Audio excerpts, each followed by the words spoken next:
소금은 신이 인간에게 준 최고의 선물이다. 생명의 필수품인 소금은 절대 왕권과 권력자들의 돈과 권력의 상징이었다. 소금을 차지하기 위해 국가 간 전쟁을 하기도 하였고 군사들의 월급을 소금으로 지불하기도 하였다. 근대까지 우리나라를 포함한 많은 국가들이 소금을 국가가 관리하는 전매제를 시행한 것을 보면 얼마나 절대적인 것인지 알 수 있다. 우리나라의 소금 역사는 정확한 기록이 없다. 다만 삼국사기에 고구려 미천왕이 소금을 판매한 기록과 신라에서 소금 노예의 기록이 있으나 생산에 관한 기록들은 없고 고려사의 충렬왕 14년에 전매제를 시행했다는 기록과 소금에 관한 각종 자료들이 기술되어 있다. 그러므로 삼국시대로부터 본다면 2000년 또는 그 이전일 수 있다. 소금염을 한자로 표기하면 이렇다. 신하 신과 소금 로 그리고 그릇 명자이다. 신하가 왕실의 소금을 지킨다는 의미는 소금의 위상이 높았음을 알 수 있다. 소금은 여러 가지로 생산이 되지만 태양과 바람이 만들어내는 천일염은 대부분의 다른 소금보다도 칼슘, 마그네슘, 아연, 칼륨, 철 등의 무기질이 많아 최적의 소금으로 인정받는다. 그 귀하디 귀한 소금의 판도를 바꿔놓은 천일염. 천일염의 탄생에는 분명한 명암이 있으나 가장 큰 역할은 서민들도 저렴하게 소금을 먹을 수 있도록 했다는 것이다.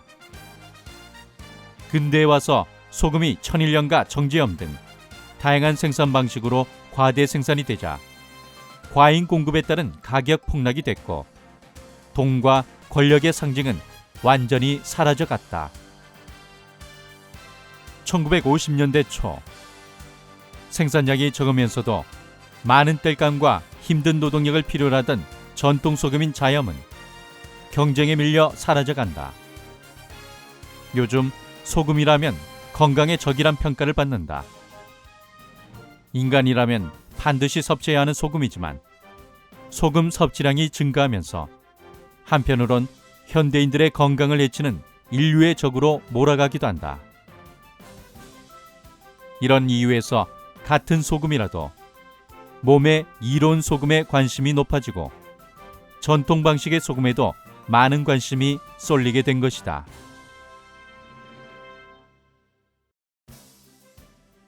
우리 소금의 역사에는 자염이 있다. 하지만 천혜의 원료에서 생산되는 자염은 값싼 화학소금이나 천일염 등에 밀려 사라진 우리의 전통 소금이다.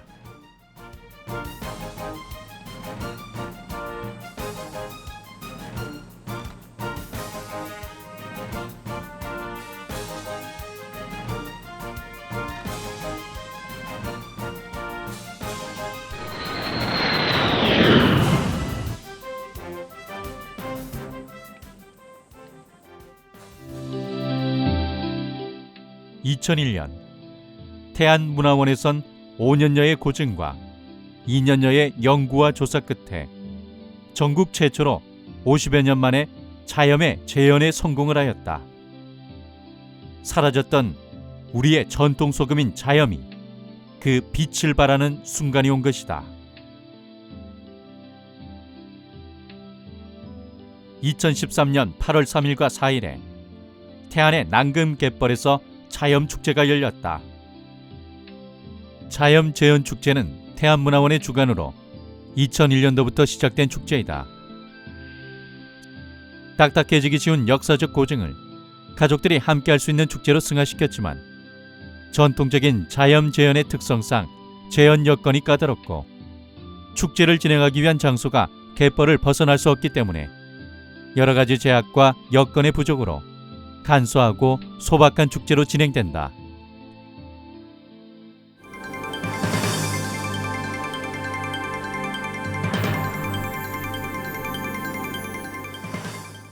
자염은 끓일 자, 소금염, 즉 바닷물을 끓여서 만드는 전통 소금 제조법을 말한다. 불과 6, 70여 년 전만 하더라도 태안갯벌에서 생산하였으나 크고 작은 간척 사업과 천일염 등에 밀려 완전히 사라졌었다.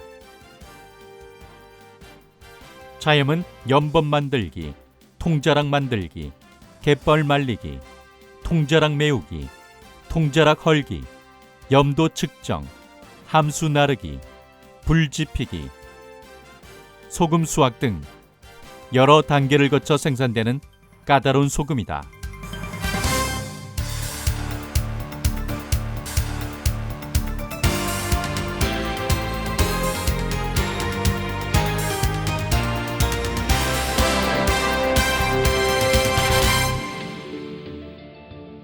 먼저 자염을 만들려면 함수를 끓일 가마를 설치하는 연벗이 있어야 한다.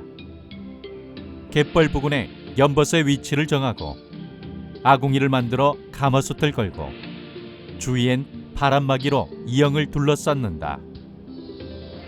이때 소금 끓이는 김이 잘 빠져나가도록 지붕은 덮지 않는다. 다만 소나기 등 빗물이 함수에 들어가지 않도록 가마솥 위에 덕보라는 지붕을 만들어 연벗을 완성한다. 연벗 안에는 옮겨온 함수를 보관할 수 있도록 버굿이라는 저장 웅덩이를 만들어 사용한다.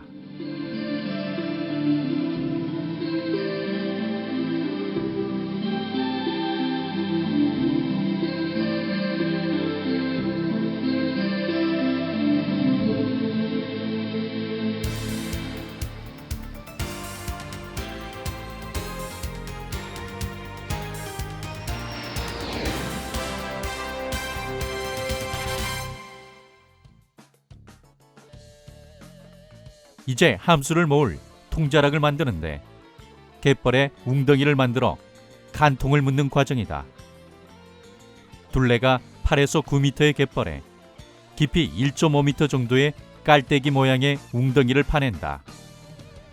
이때 사용하는 도구는 가래로 가래자루를 잡은 사람을 가래장치라 하고 양옆에 줄을 잡아 서로 돕는다. 가래질이 끝나고 웅덩이가 생기면 중앙에 소나무로 말뚝을 박고 간통을 만든다. 말뚝은 중앙으로 비스듬히 박고 줄로 고정을 한 뒤 말뚝과 말뚝 사이로 이물질이 들어가지 못하도록 띠풀로 만든 이형을 엮어 촘촘히 두르고 뻘흙으로 맥질을 한다. 이 맥질 작업은 선조들의 지혜가 보이는 부분이다. 맥질 작업을 잘해야만 함수에 이물질이 안 들어간다. 또한 꼼꼼한 맥질 작업을 통하여 염도가 낮은 물이 중간으로 직접 들어가는 것을 막아주는 것이다.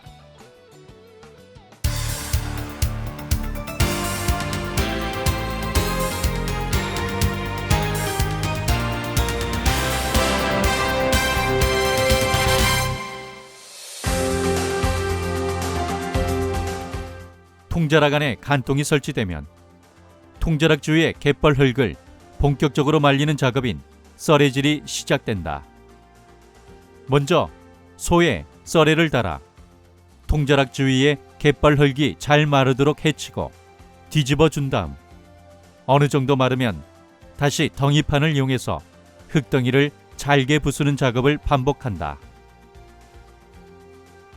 썰애질과 덩이질을 계속 반복하면서 햇볕과 바람으로 갯벌 흙을 최대한 곱게 바싹 말려야만 한다. 이런 작업의 반복은 나중에 소금의 양과 질을 결정하는 중요한 작업이므로 갯벌 작업 중 가장 중요한 과정이다. 자, 이 부분 통자락을 말리는 과정인데요. 지금 갯벌 흙이 바닷물이 나간 상태에서 썰애질로 흙을 뒤집습니다. 뒤집어 가지고 이 흙들이 더 잘 마르게 하기 위해서 지금 썰애질과 덩이질을 반복적으로 시행을 하게 됩니다. 그래서 이 흙을 일주일 동안 얼마나 잘 말리느냐에 따라서 이 통자락의 소금이 얼마나 많이 나오냐를 결정하기 때문에 이 작업이 갯벌에서 하는데 가장 중요한 작업입니다. 갯벌 말리는 작업이 잘 이루어지면 마른 갯벌 흙과 소금 알갱이가 뭉쳐 하얗고 고운 흙가루가 통자락 주변의 갯벌에 두텁게 쌓이게 된다.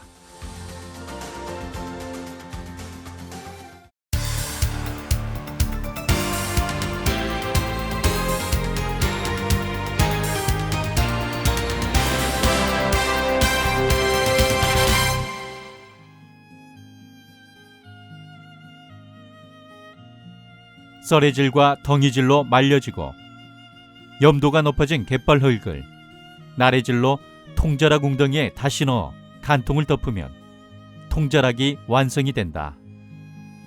간통에 들어가는 바닷물은 잘 마른 갯벌 흙 속에 소금 알갱이를 다시 녹이면서 통자락 안으로 고여 보통의 바닷물에 비하여 4-5배의 염도로 저장이 되는 것이다. 이것이 통조금 방식이다. 태안만의 제염법으로 태안 지역에서만 행해졌고 타 지역의 섰등 방식과는 확연한 차이가 있다.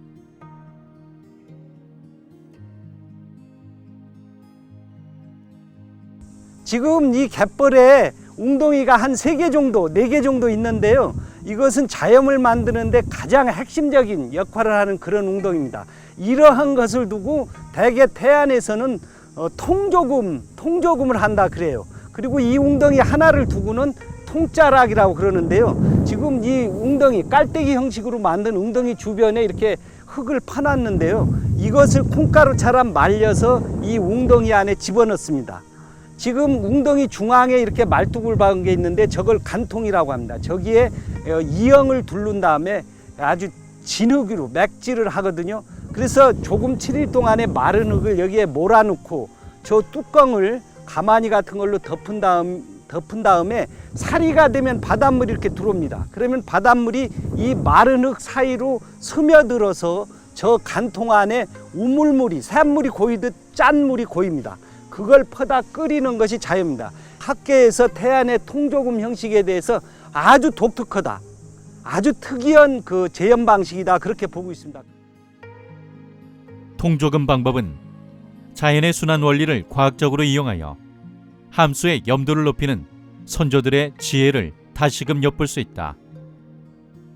자염은 말 그대로 끓이는 소금이다. 그래서 땔감이 많이 든다. 과거에는 땔감의 재화적 가치가 매우 높았기 때문에 이러한 방식으로 바닷물의 염도를 4-5배 높임으로써 당시에는 적은 땔감으로도 많은 소금을 만들 수 있는 획기적인 생산 방식이었던 것이다.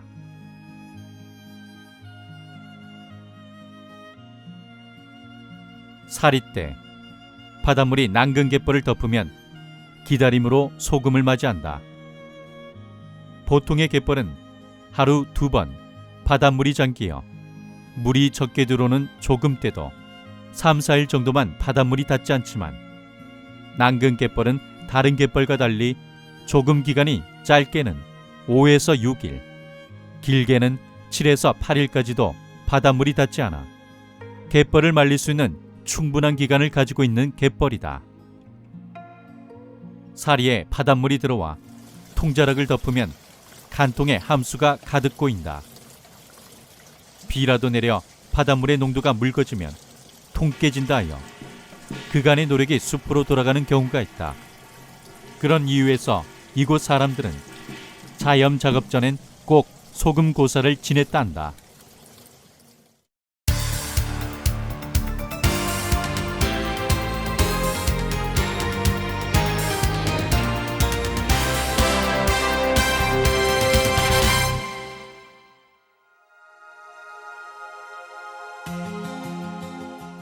다시 조금이 오면 통자락을 헌다. 간쟁이가 함수를 나르기 위하여 오고 있다. 간쟁이가 간통의 덮개를 열어서 대름으로 염도를 측정한다. 나뭇가지에 송진을 뭉쳐서 매달아 만든 대름은 함수의 정확한 염도를 알아내는 것이다. 대름을 간통에 넣어 대름이 빠르게 올라올수록 염도가 높은 것이다. 이것으로 함수가 잘 만들어졌는지 또는 소금의 양이 얼마나 나올 것인지를 가늠하였다.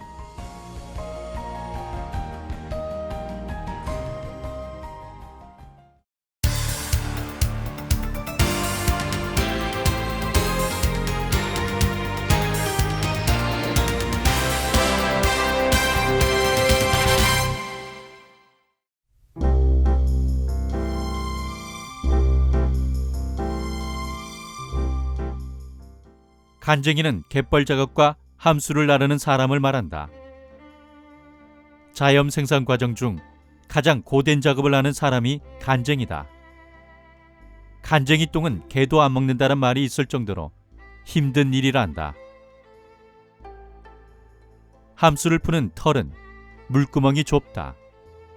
함수를 풀 때 함수가 한 방울이라도 흘리지 않도록 입구를 좁게 만들었다.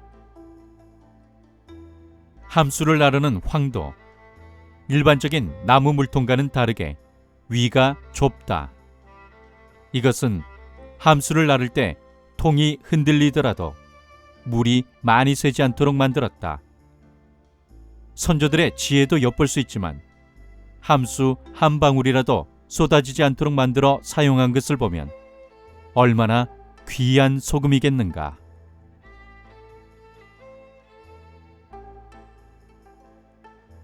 여기서 잠깐 자염 생산에 사용한 도구들의 명칭을 살펴보면 현대의 명칭과는 많이 다르다. 통자락 만들 때 갯벌을 파낸 삽을 가래라 하고, 소를 이용한 도구들은 농사를 지을 때의 명칭과 같이 썰에, 덩이판, 나래라 부른다. 말뚝을 박는 망치를 매탱이라 부르고, 함수를 푸는 물바가지를 털이라 부른다. 함수를 나르는 물통은 황. 가마솥에서 함수를 끓일 때 불순물을 걷어내는 도구는 후리채. 자염을 긁어 모으는 도구는 고무래. 자염이 나오면 푸는 나무 바가지를 되죽어. 소금을 건져서 물이 빠지도록 받쳐놓는 것을 삼태미. 그리고 삼태미의 소금을 모아서 저장하는 가마니를 섬이라 불렀다.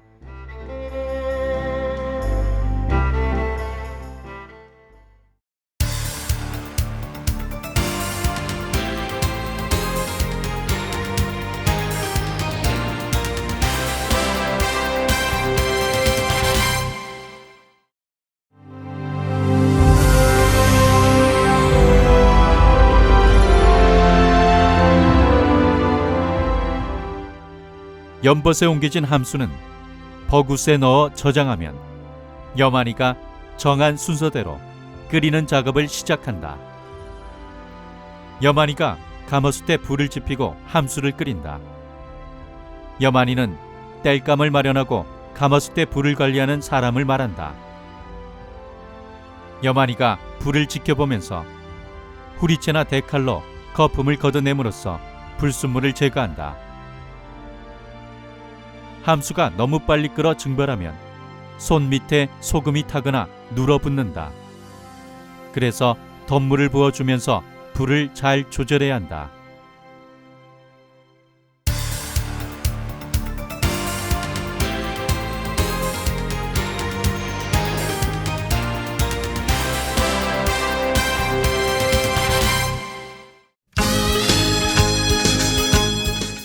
이렇게 한 솥에 8시간에서 10시간을 끓이면 소금 결정이 나오기 시작하는데, 소금을 삼태미에 퍼담아 놓았다가 간수가 빠지면 섬에 담아 지게로 보관 창고로 나른다.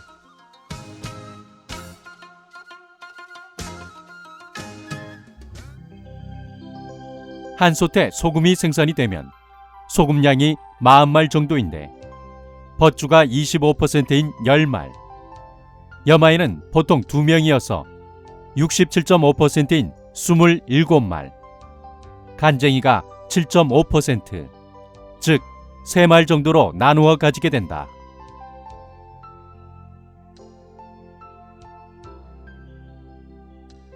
또 다른 자염 제조 방식에는 갈개 조금이란 것이 있다.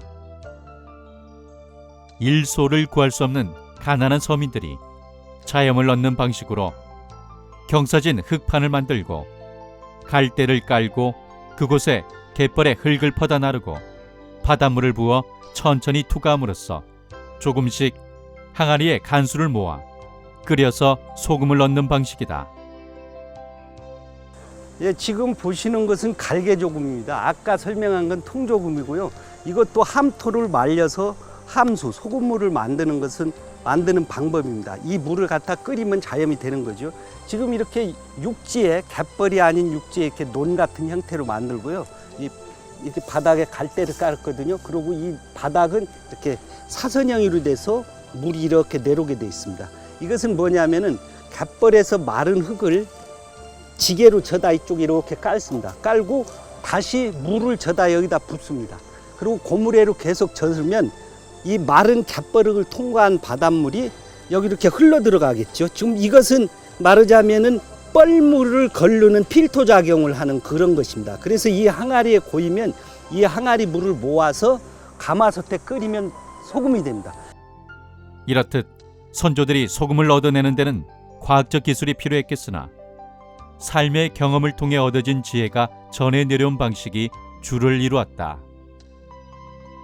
자염은 그 어떤 소금보다도 우수한 품질과 맛을 가지고 있다.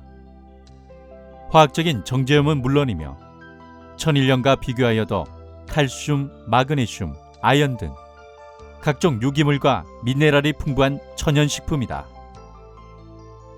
끓이는 과정에서 불순물을 제거하기 때문에 쓴맛과 떫은 맛이 없고 월등히 많은 유리 아미노산을 함유하여 맛도 좋다. 또한 자염은 자연 그대로의 갯벌을 해치지 않고 생산해낼 수 있는 친환경적인 소금이란 점이다. 자염이나 천일염은 요즘 많이 먹는 정제염과는 달리 무기질 함량이 높고 또한 염도가 낮아서 건강에도 좋고요. 그런데 1900년경까지 우리나라에서는 천일제염법이 도입되지 않고 자염의 방식에 의해서 즉 갯벌을 갈아엎어서 거기에서 간수를 넣고 그 다음에 소금 가마에서 끓이는 방식으로 소금을 생산했습니다. 우리나라에서 가장 유명한 산지는 태안하고 나주인데요. 1910년경의 기록을 보게 되면 강경에서 나주염보다는 한 20-30% 이상 고가의 품질 좋은 소금으로 태안염이 많이 팔렸습니다. 보통 소금은 배를 통해서 그 다음에 바다를 건너고 난 다음에 하천을 통해서 육상의 내륙으로 많이 팔려 나갔습니다. 태안염인 경우에는 주로 강경 쪽으로 많이 갔는데요. 금강 하구에서 강경까지 바닷배로 싣고 가게 되면 강경에서는 강배로 옮겨 싣고 지금 세종시에 해당되는 부강까지 운반을 했고요. 거기에서는 소금 장수들이 등짐으로 보통 소금 한 섬을 짊어지고 하루에 24km를 걷는다고 그럽니다. 그렇게 내륙으로 곳곳으로 팔려갔고 그 대가로 보통은 미곡이 지불되었고 그 미곡은 다시 역의 방향으로 해갖고 서울 등 소비가 많은 곳으로 이동했습니다. 자염은 소금이라는 물질적인 의미보다 문화적 의미가 매우 크다고 볼 수 있습니다. 20세기 중반에 전통 방식의 명맥이 끊어지기는 했지만 우리 민족의 역사와 함께한 소중한 문화유산입니다. 그래서 그 단절된 역사와 문화를 다시 되살려 보존하고 계승하는 차원에서 전통 생산 방식의 자염을 재현하게 된 것입니다.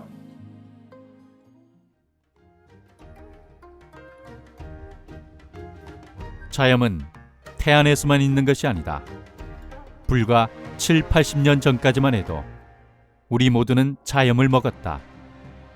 이제 좋은 소금을 먹고자 자염 방식으로 생산되는 소금이 판매되기도 하지만 그 자염 제조법을 전통 방식으로 재현한 곳은 없다. 현실과 동떨어진 제조 방식을 고수하고자 재현한 것이 아니다. 그 역사와 전통이 살아 숨쉬는 선조의 슬기를 깨닫고자 합니다. 태안만의 제조 방식으로 내려온 우수한 지역 문화를 다시금 되돌아보고 바다가 인간에게 준 최고의 선물 중 하나가 소금인 것을 잊지 말자는 것이며, 또 하나는 이런저런 이유로 자연을 정화하는 데 최고의 환경인 갯벌이 파괴되어 사라져 가고 있다는 것이다. 천혜의 환경인 좋은 갯벌에서만 생산할 수 있는 자염은 그 어떤 소금보다도 품질이 우수했던 우리의 전통 소금이다. 더욱이 통조금 제조법은 태안에서만 존재한 전통 문화이다.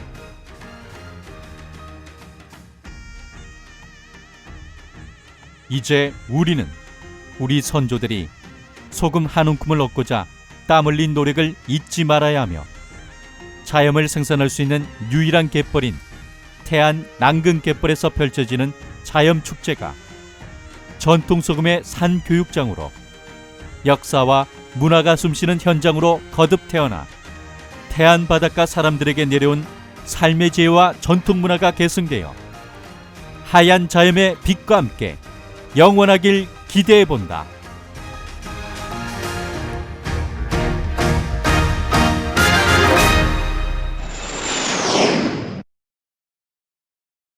감사합니다.